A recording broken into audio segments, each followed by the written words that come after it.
all of this on. Good evening, everyone. Welcome to our Tuesday 7 p.m. class. And as we're discussing, remember tomorrow, Wednesday, is your first exam for chapter 1. I'm saying chapter 1, chapter 12, exam 1. So your first exam for chapter 12. It's really, really short. It's not that long. Like I said, chapter 12 was only a 3-day chapter. This is one of our longest modules. This is a 40-day module. But as far as the chapters, because we have so many chapters to cover, the actual chapters aren't that long. So there'll probably be some might be 3 days like this one. Some might be 4 days or 5 days. So it's really important that you cover and read your chapter as well as reading your PowerPoint slides. So what we're going to do tonight, since your exam is tomorrow, we're going to go over the last little portion of the PowerPoint slides, and then we're going to do a review of some of what's going to be on your exam, so you'll have an idea of what you need to be covering. So I'm going to go ahead and share my screen.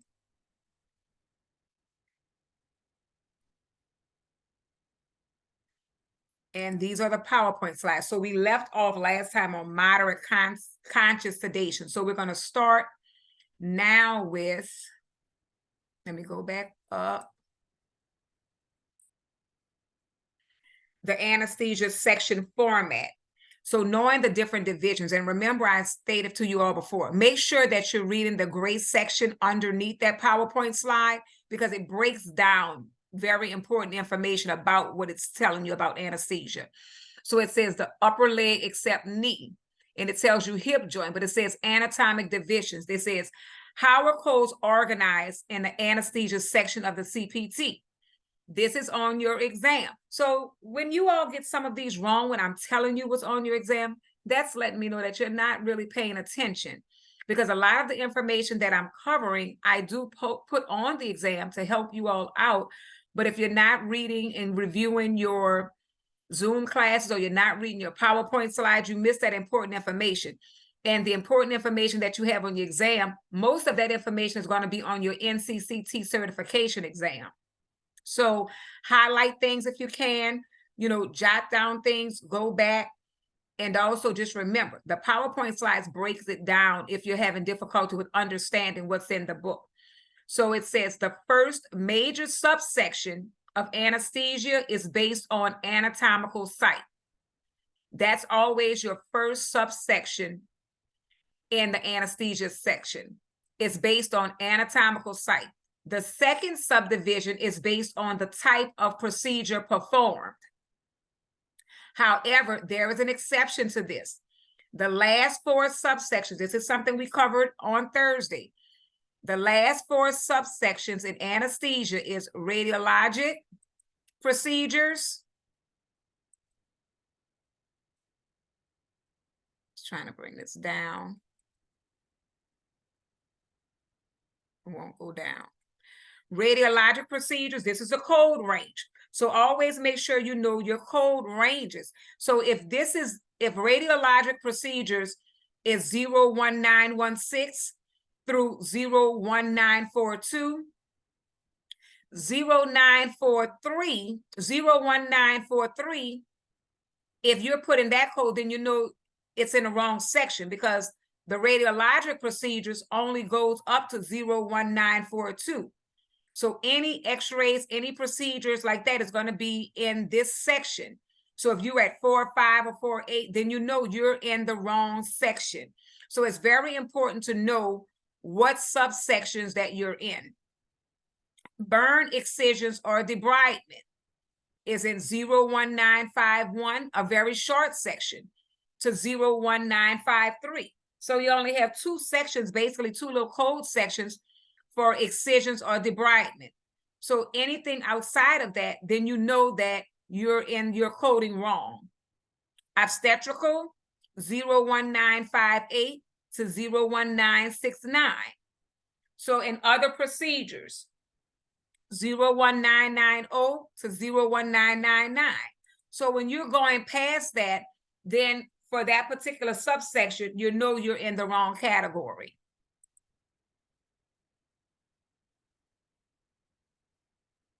Okay, so it looks like something is going on again. Let's see.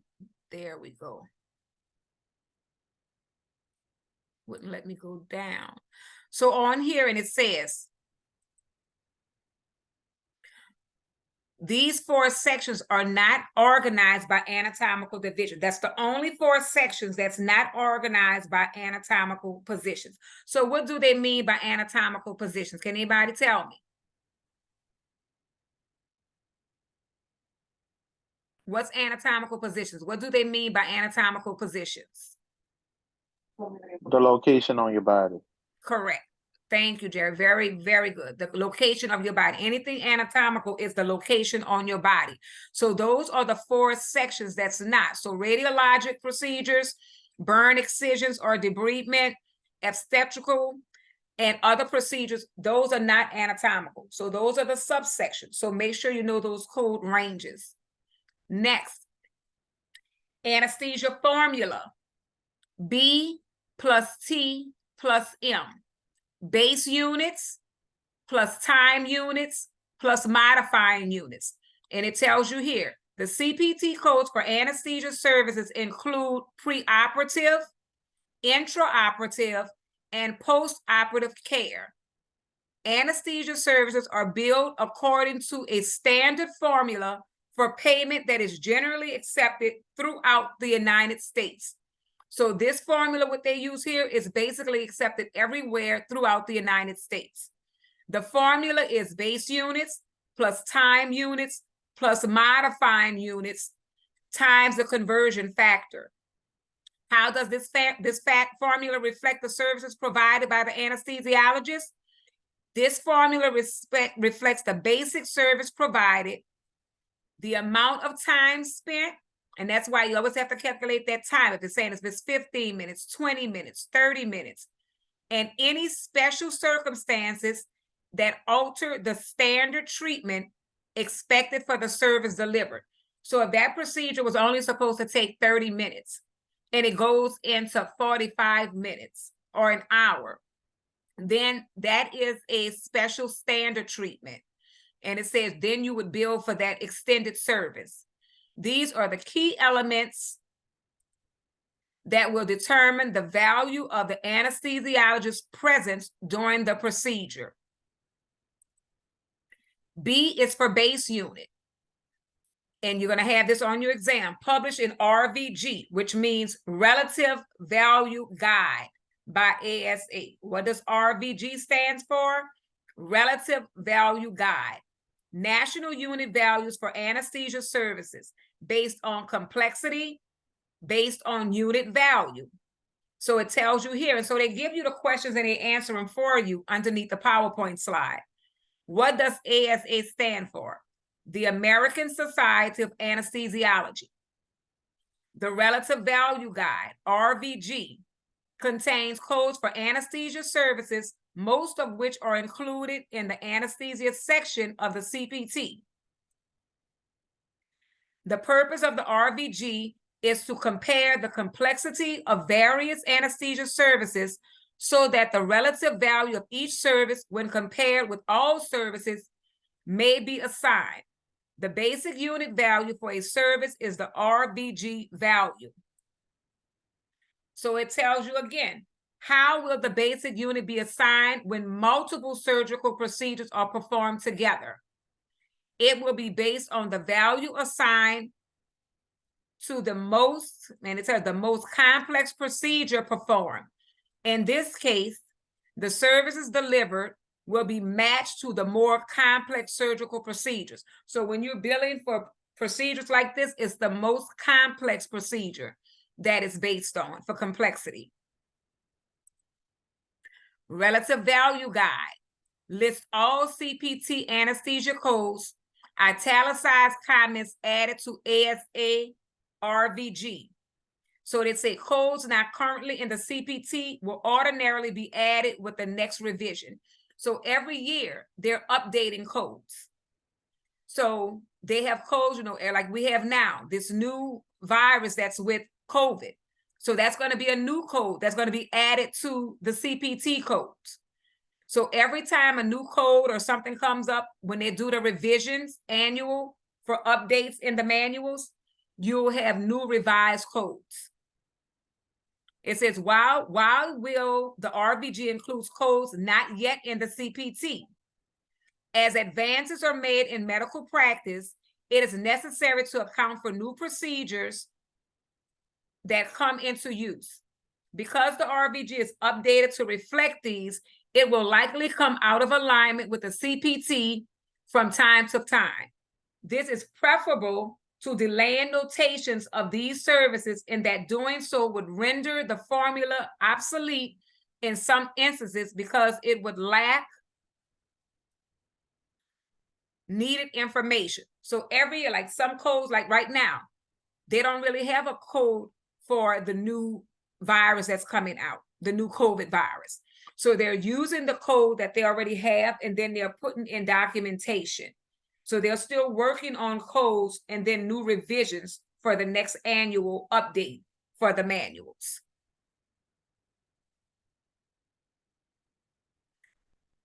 B is for base unit. So we did this one. Relative value guide, and you would have this in your book. Base unit values assigned to each code.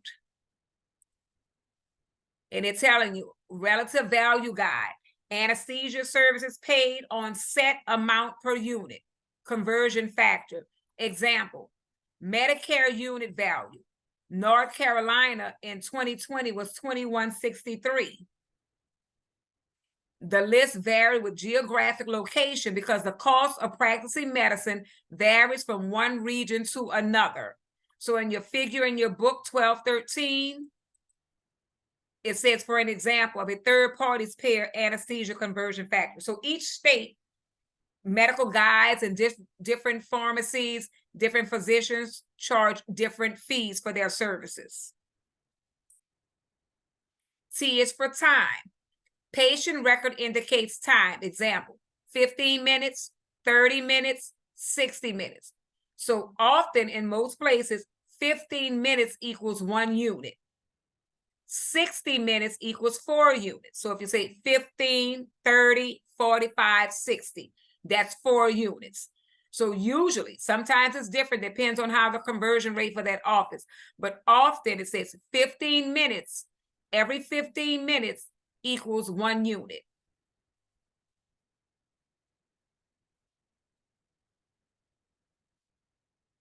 T is for time.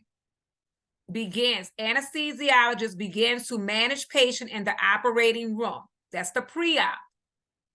Continues throughout the procedure. That's the intraoperative. Ends, patient no longer under care of anesthesiologist. That's the post-op.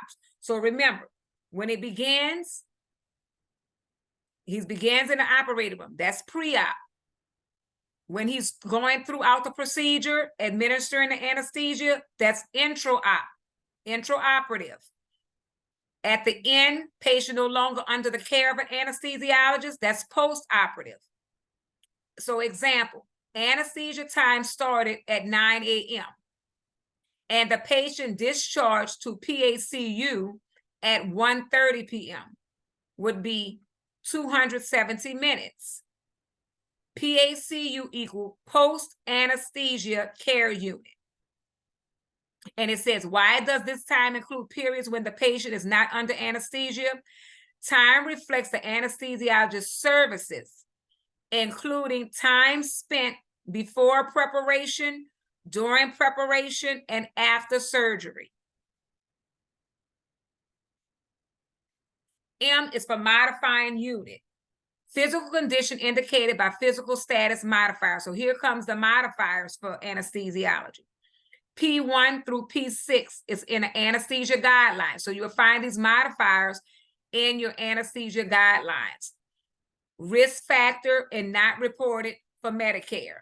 Modifying units reflect circumstances or conditions that change the environment in which the anesthesia service is provided.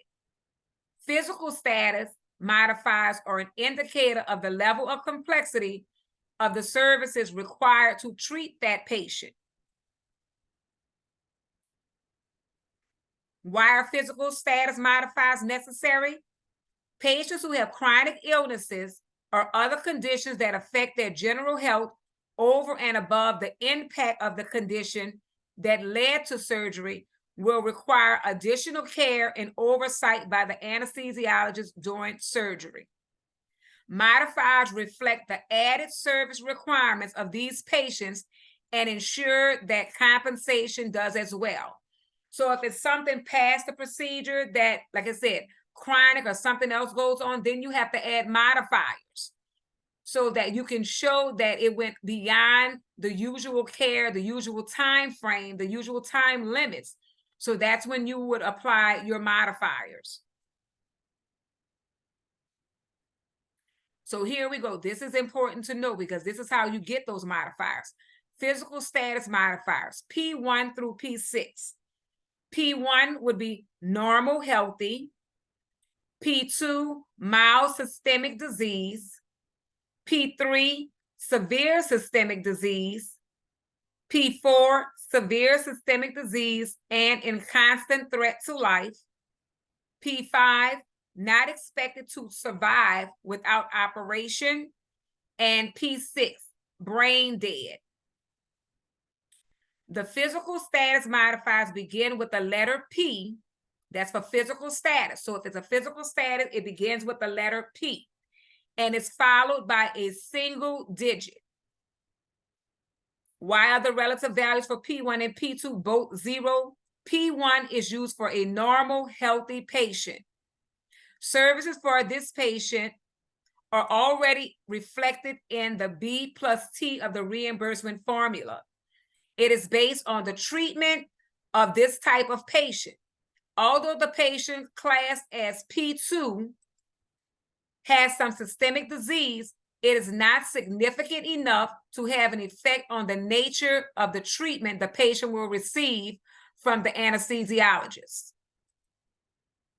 For this reason, it is also coded as 0.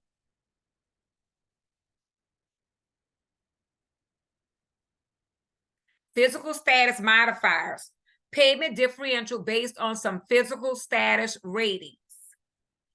How do the relative values of physical status modifiers P4, P5, and P6 differ? P4 is assigned a value of 2, P5 a value of 3, and P6 a value of 0.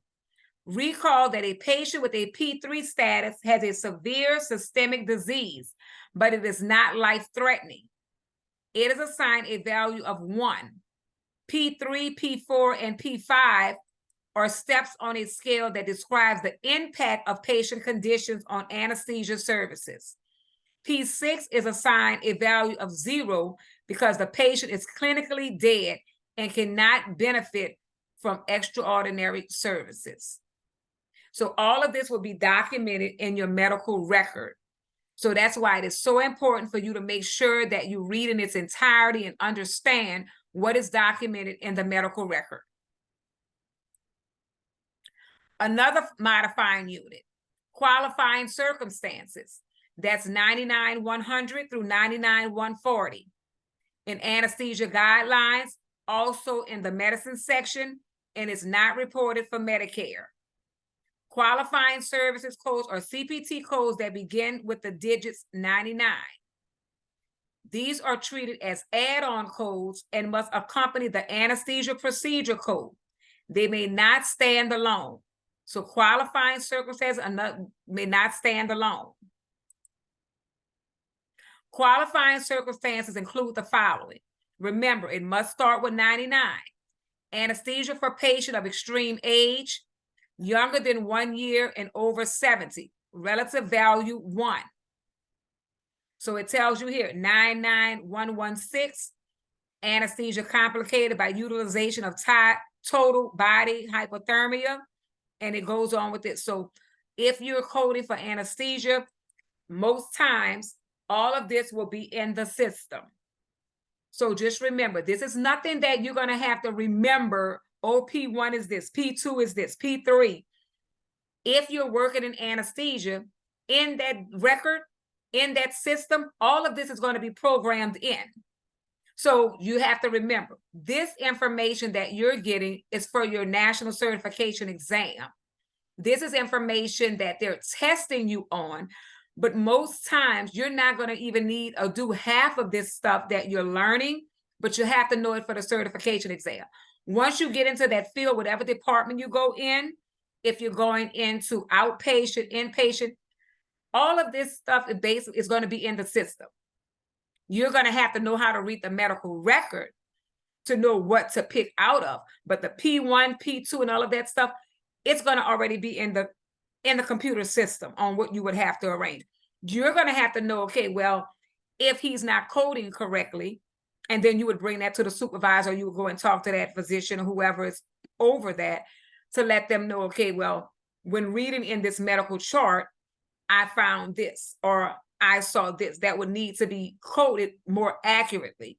But I don't want everyone to become afraid. What is this value 5, value 4? All of this is going to be most times in the system for you.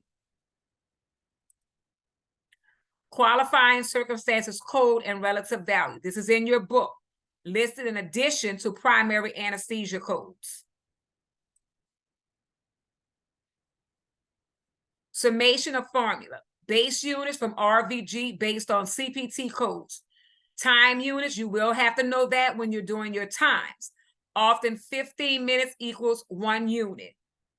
Modifiers, qualifying circumstances. Remember, qualifying circumstances always begin with 99. So if it's a qualifying circumstance, it's always going to be coded 99 from 99100 through 99140, and our physical status P1 through P6. Remember, B plus T plus M equals total units times the dollar, the conversion factor equals payment. And it tells you here, CF equals conversion factor. This is a case. So look at this case. An 84-year-old female with severe hypertension had a 4-centimeter malignant lesion removed from her right knee. The total time of anesthesia service was 60 minutes. So how many units is 60 minutes? 4. 4, correct. Because remember, each unit equals 15 minutes, 15, 30, 45, 60. So 60 minutes. The medical record indicates that the patient's physical status was P3 for a severe systemic disease. How many time units were delivered if a time unit is 15 minutes? We did that part. What modifiers apply and what is their total value? The patient was treated for 60 minutes, so we did that, or 4 time units. The patient is older than 70 years of age. Warranting use of qualifying services, codes 99-100. So remember, over age 70, that's a qualifying circumstance, which has a value of, number 1, the patient has a severe systemic disease, which is a physical status of P3, which has a value of 1. The total modified value is 2. And so that's how, so this is how you would break down that formula. So once you would get in, if you're working in the anesthesia department, you will have basically this. Only thing you would basically need to know is those minutes, the conversion for units. You would need to know how to break it down, but a lot of that, they're going to have that in the computer system for you. And it shows you here, conversion factors, locality name, Manhattan, New York, anesthesia conversion factor. There, look, it's 2455. New York, 25. You go down North Dakota, 20. So different states, different localities, they have different conversion factors. But as far as your units, most often it's broken down by 15 units. Anesthesia for multiple surgical procedures. Once anesthetized, length of time, not number of procedures. So how are anesthesiologists service coded when multiple procedures are performed? Why? The code will be based on the most complex procedure performed because the service delivered will be matched to the most complex surgical procedure. Codes for each of the procedures delivered will not be used because they occur within the span of a single anesthetic delivery. The inclusion of multiple procedures will, however, increase the total time of the procedure. So see, this was all the basic of the slides. And it just tell you about multiple service. Example, 2 procedures during same session. One 10 base unit value, the other 5 base unit value. So you're going to report only the 10 base unit value. The most complex service, that's what you're going to report. HCPCS modifiers. Remember, that was a short little session we did with HCPCS. Added to anesthesia code, these are your HCPCS modifiers. How are the HCPCS modifiers used in the coding of anesthesia services? These modifiers define the types of procedures providers involved in the care of the patient. They provide additional information about the services performed that will be important to third-party payers who are processing claims for reimbursement. So for the third-party payers who are processing the claims, that's why those HCPCS modifiers are important. So that was basically it for chapter 12. So now we're going to do a review of what's going to basically be on your test. So number 1, a type of sedation that decreases the level of consciousness without putting the patient to sleep is moderate or blank sedation. Conscious. Correct. Conscious. So a type of sedation that decreases the level of consciousness without putting the patient to sleep is moderate or conscious sedation. I'm letting you know, giving you a heads up, that is on your exam. That will be taken tomorrow. Remember, you have until Sunday to complete the exam. If you're not going to complete it on tomorrow, do not start it, because once you start, you have to complete it. It's open because it's due for tomorrow, but you have until Sunday to complete your exam 1 for chapter 12. Next question. Most anesthesia codes in the CPT are divided first by blank, 2 words.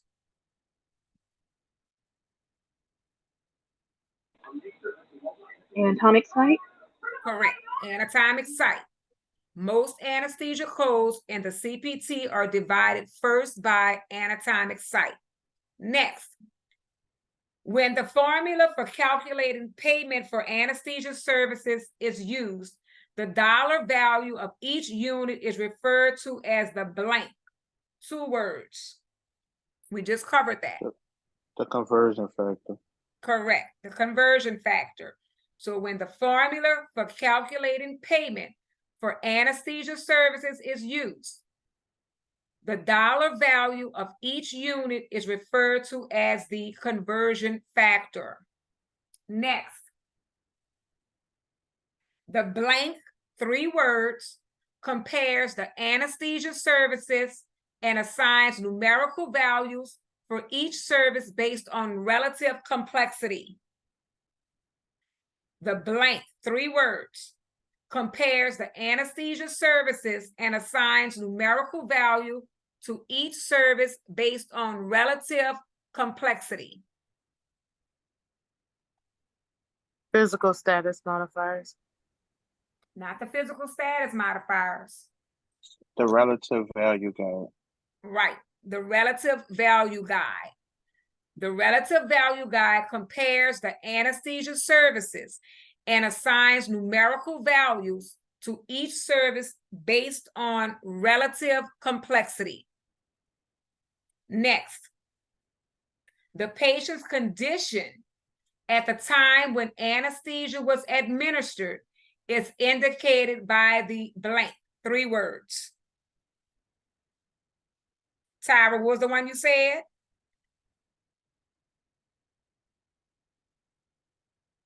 Didn't you just tell me one, Tyra?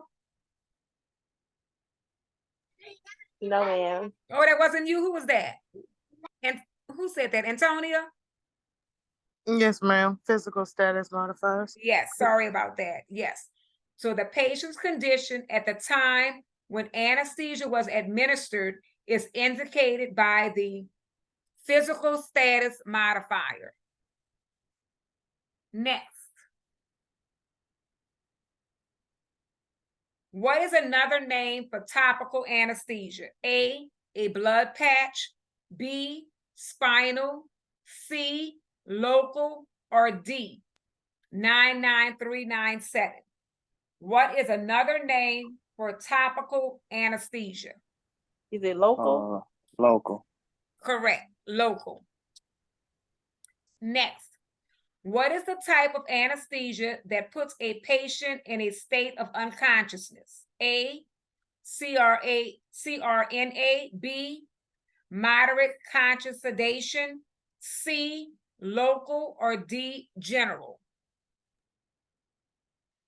What is the type of anesthesia that puts a patient in a state of unconsciousness? A, CRNA, B, moderate conscious sedation, C, local, or D, general? Oh, a general? Correct. D, it's general. That's correct. Next. Which is not a method of delivering general anesthesia?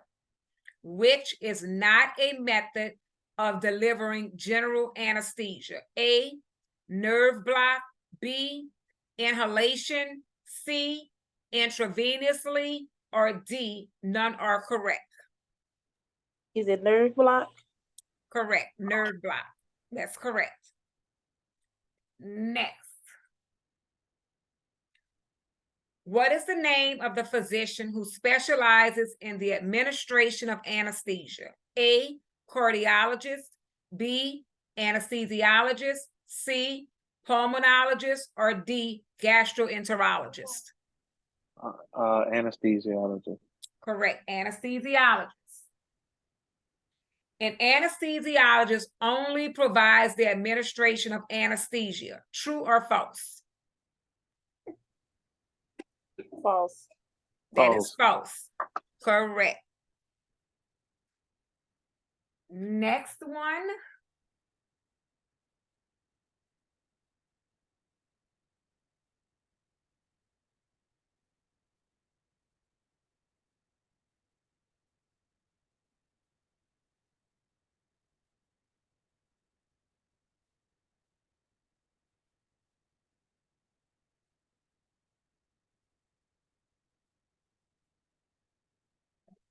Few more that's going to be on the test.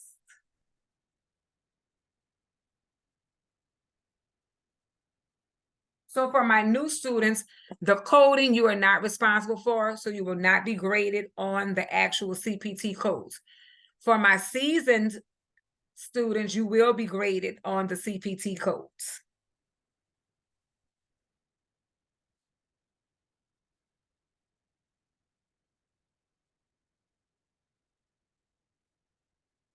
So there are various types of anesthesia, and these include general, regional, or local sedation. Is that true or false? True. That is true, correct. Local anesthesia is a type of anesthesia that provides a decreased level of consciousness. True or false? That's false. Correct, false. Only one CPT procedure code may be represented by one anesthesia code. True or false?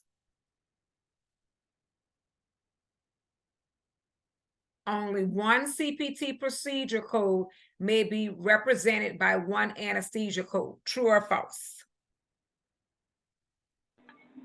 True. False. That's false. Remember, you can do multiple procedures. That is false. Next, anesthesia services include post-operative visits to the patient by the anesthesiologist. True or false?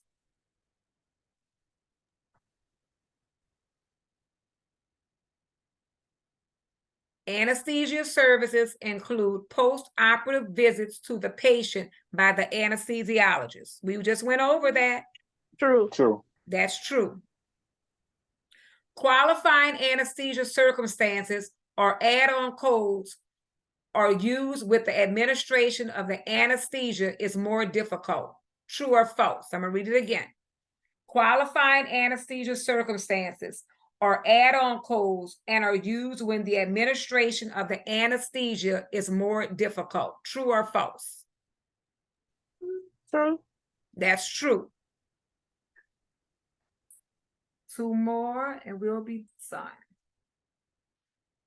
When time is calculated for anesthesia services, the time begins when A, the patient arrives in the operating room, B, the anesthesiologist begins preparing the patient for anesthesia, C, the anesthesiologist begins to administer the anesthesia, or D, the surgeon makes the first incision.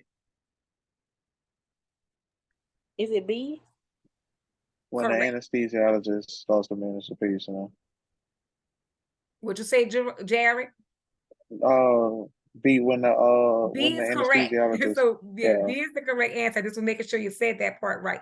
The answer, when time is calculated for anesthesia services, the time begins when the anesthesiologist begins preparing the patient for anesthesia, which is B. That's correct. Next, what type of nurse can administer anesthesia under the direction of an anesthesiologist? What type of nurse can administer anesthesia under the direction of an anesthesiologist? A, LPN, B, RN, C, CRN, or D, CRNA? Is it CRNA? D? Correct, CRNA. Last one. Concurrent modifiers are used to describe A, number of cases an anesthesiologist is directing or supervising at one time. B, services provided by multiple physicians on the same day. C, multiple services provided on the same day. Or D, none are correct. And I'll go over it again. Concurrent modifiers are used to describe A, number of cases an anesthesiologist is directing or supervising at one time. B, services provided by multiple physicians on the same day. C, multiple services provided on the same day. Or D, none are correct.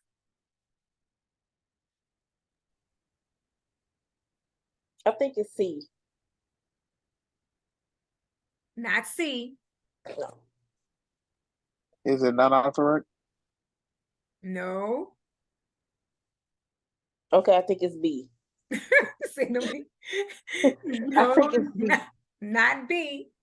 Oh Lord. Well, I'm gonna guess it's A. Right. Yes, why y'all didn't want to say C, but the answer is A. But excuse me. So A. So concurrent modifiers are used to describe number of cases an anesthesiologist is directing or supervising at one time. And our last one, because I can't leave this one out because we just went over it. 99-100 is an example of A, qualifying circumstance, B, physician modifier, C, physical modifier, or D, qualifying modifier. It's a qualifying circumstance. All right, hey, Jared, you were on the ball. How you been reading today, huh? Just a little bit. You did great. I mean, you were on it. So Tyra must have sent that. She must have sent that prayer for us. I know, huh? So great job. So these are some of the questions. So remember, for my newer students who are not familiar yet with the CPT manual, you will not be graded on the CPT lookups that you would have to look for in your manual, in the CPT manual. My seasoned students, you will be graded on the CPT codes that you will have to find in your CPT manual. So please remember to read your PowerPoint slides. That's going to be the most helpful for you for this exam. It's really short. It's not that long. It's 20 questions. You know, it's a variety of several things, true, false, fill in the blank, well, multiple choice. So, and then coding. But like I said, my newer students will not be responsible for the codes. So it's really, really short because this was, like I said, a 3-day chapter. Starting on Thursday for our 4 p.m. Zoom class, we will be starting chapter 13. Chapter 13, make sure you always checking in your syllabus, which is in the grade section of e-learning, so that you can get a heads up to look on what's covered in your chapter 13. So, and I will be giving you, sometimes I'll give you for extra bonus points, some of your pre-tests. So pre-test, which will help you, and then you'll know what's expected, what will be on your exam. And it's a pre-test just to show you and saying, okay, well, what did you understand? What did you comprehend in chapter 13 with reading those PowerPoint slides? And those will be graded for you, and that will be extra credit to help you all. Most of you did great for the last module. And I know you all got tired of me sending all those reminders. What happened? A lot of people did not finish like those last 3 days. I guess it was complicated with getting back into e-learning. But that's why I sent out several reminders. I still didn't receive everybody's assignment for day 1 and day 2. We are in module 154. Please click on module 154 in e-learning. We have been in module 154 now 3 days. And I'm still missing assignments for day 1 and day 2. I'm still missing assignment for your labs that were due on Sunday. So you had until Sunday to complete day 1 and day 2 labs. I have opened all labs. I always open all labs the day before, so you have time to go through them. So your labs are due on Sunday, but all of your labs are open. The only thing that I open that night before is your daily assignment. I don't open those for the entire week because that's how you're marked present for attendance. So your daily assignment, like I'll open that once I post this Zoom recorded link, then I'll open up your daily assignment for tomorrow to give you extra time. That's the only thing that is open that day before, and I don't open all of the week for the entire week because that's how you're marked for attendance. But your labs are open the whole week. They're all open now. So if you have that extra time and you want to go in and work on them so that you can be finished everything on Friday, you don't have anything to worry about on the weekend, please go ahead and complete those. But remember, in order to be marked present for attendance, you have to do that daily assignment every day. That's how you're marked present for attendance. And remember, like I have opened, if you need assignments, reopen, because I cannot do that again this module. It was so hectic. Remember, this is not my only class. Going back on every assignment, going through the roster, emailing everyone saying you're missing this assignment for final grades, you're missing that assignment. That was very time consuming, trying to go through everybody and posting, recording, going through all my classes, trying to find out who was missing assignments. I cannot constantly do that. The reason why I did that this time is because I know we were in Google Classroom. And just trying to go back to e-learning, a lot of people forgot how to even get back in e-learning because we were in Google Classroom for some time. And remember, we're going to be going to a whole new phase because we're going to be in a new platform, Moodle. We're going to be going to Moodle where you won't be worried. All of this won't be going on. But for now, we're back in e-learning, which a lot of people are happy to be back in e-learning because you can see your grades actually. You can see what's being posted. So a lot of people do like being back in e-learning. It's more organized for your daily assignments, your labs, your exams.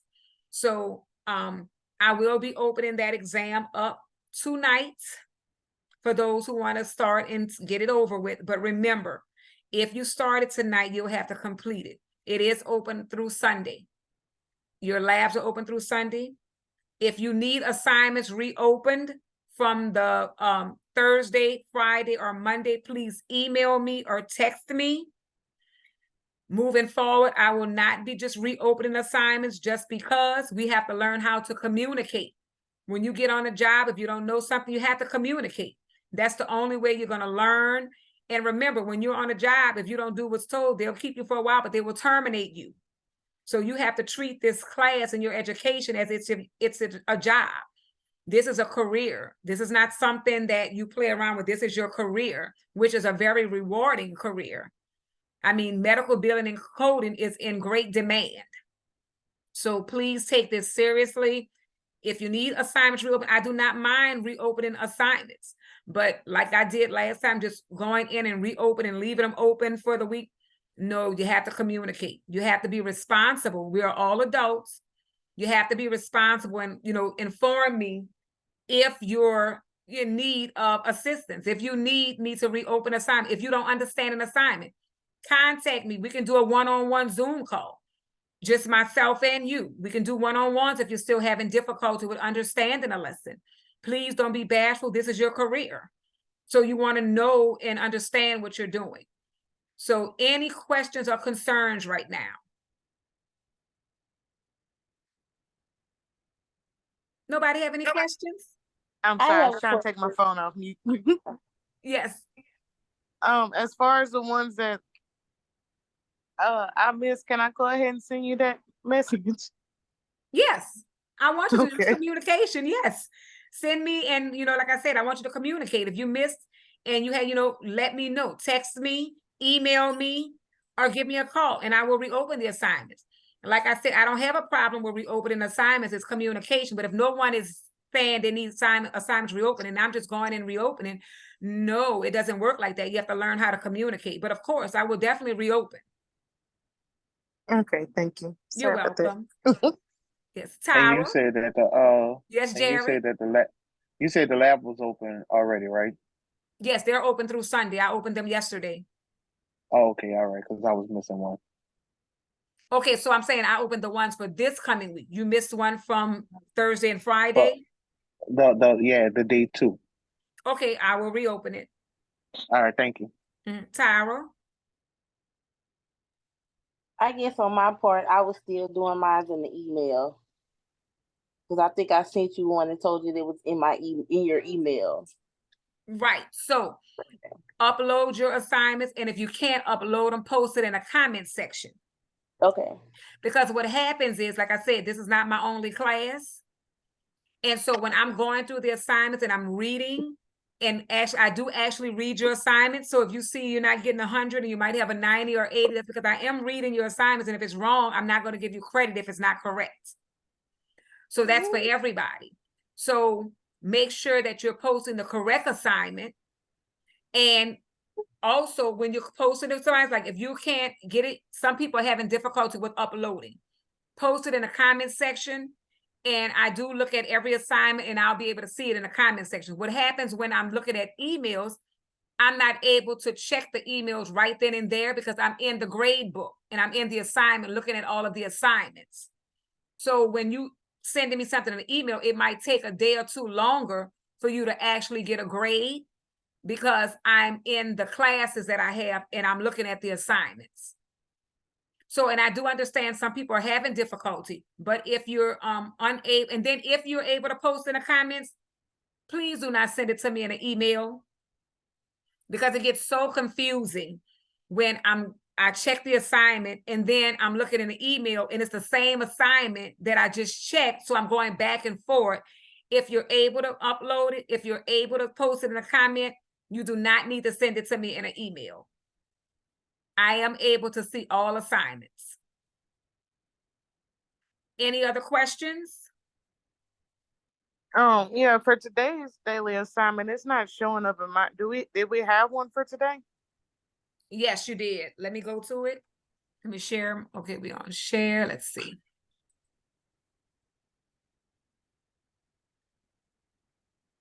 Is anybody else having trouble with seeing it? I don't see it on Yeah, I mine. didn't see anything. Okay, let me look. Maybe it's not. Yeah, me neither. Y'all in 154 what class? 154, 14 or 16? Let me go to It's attendance. 16. 16. One was 16. Okay, so that's what I'm saying. I'm just asking. I have different classes. Yeah, this is 154 16. 16. So look, might be me. Let me see if I open. I said, let me go and check and see if y'all assignments are open.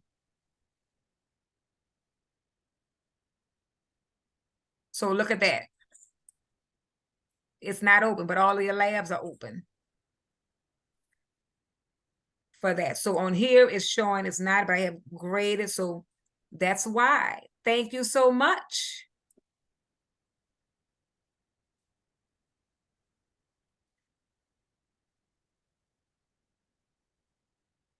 Thank you so much. And so since while I'm open, I might as well open tomorrow's now, huh? Since you're on. So sorry about that. And so while we're on here, so it shows like if you didn't submit an assignment, it shows. So it'll show me that, but these are new students, but it'll show if you didn't submit an assignment.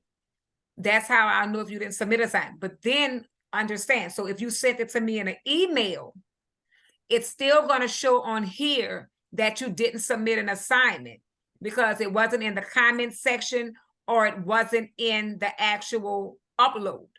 So that's what I'm saying. I have to go to my emails and then go and look for each person to see if that assignment was sent to me in an email. So that's why your grade might not be today. It might be a day or two, because then I have to go through each class and look at all of the assignments that said I didn't turn in, and you probably did, but it was sent in an email. So that's the difference. So today's assignment is open and tomorrow is open as well. And I haven't opened your exam yet. So that's your day 440, chapter 12, exam 1. I'll open that later on. And that'll be open until Sunday. And what about the labs? Yes, I'm going to reopen the labs. All of your labs will be open through Sunday. Matter of fact, I can do them while we're on here.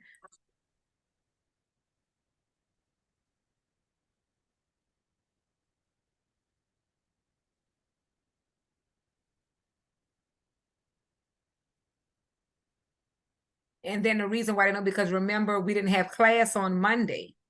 So I had to change all of those dates because we didn't have class. That was a holiday.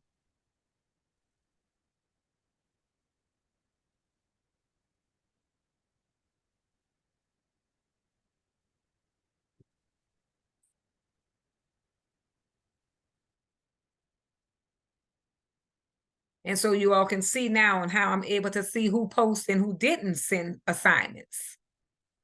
Everything shows up. So that's why I'm saying if you send something in an email, it's not going to show. It's going to show that you didn't submit an assignment. And then I'll have to go through the email to see it. Okay, so everything is open. Your today's assignment, your tomorrow assignment, and all of your labs are open. Only thing I have to do now is later on, once I post this, is open up your exam, and I'll open that tonight.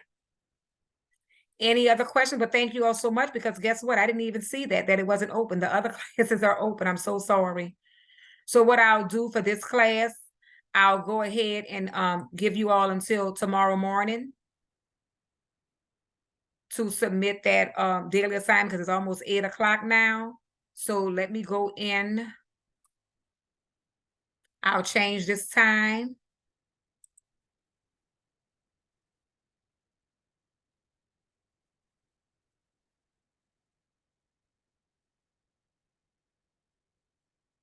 I have to put up, change this time to 11 a.m. This doesn't want.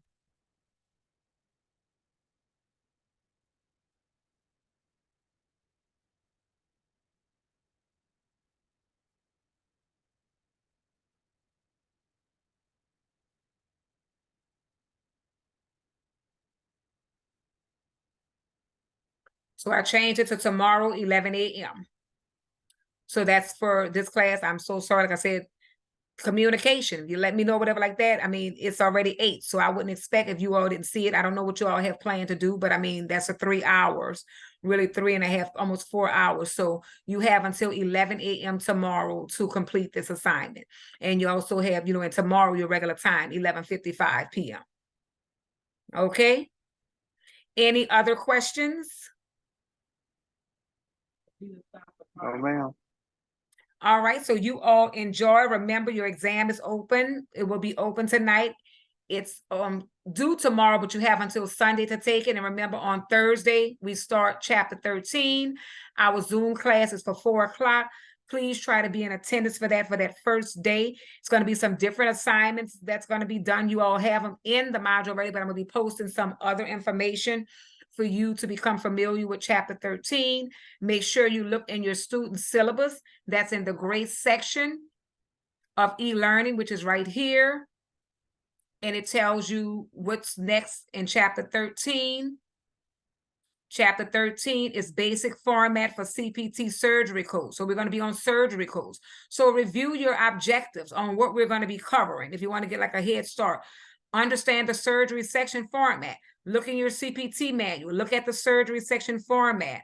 Locate notes and guidelines in the surgery section. So in your syllabus, it states everything that we're working on. Each chapter, it tells you, and look, this is a long module. You see what chapter, it goes up to chapter 23.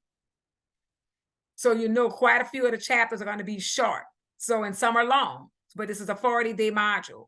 So just, become familiar with what's in your grade section of e-learning. Remember to check your news and announcements. And news and announcements I put on there, Zoom class today, 7 p.m., exam review, chapter 12, your exam tomorrow. All of that is in your news and announcements. I put the link here. Remember, your Zoom class is in the grade section, is under Zoom class. This is where we had the last Zoom lecture. I post all of the Zoom class lectures under Zoom class. So you can always go and review your lectures. If you have concerns or whatever, you can go in and review what we discussed.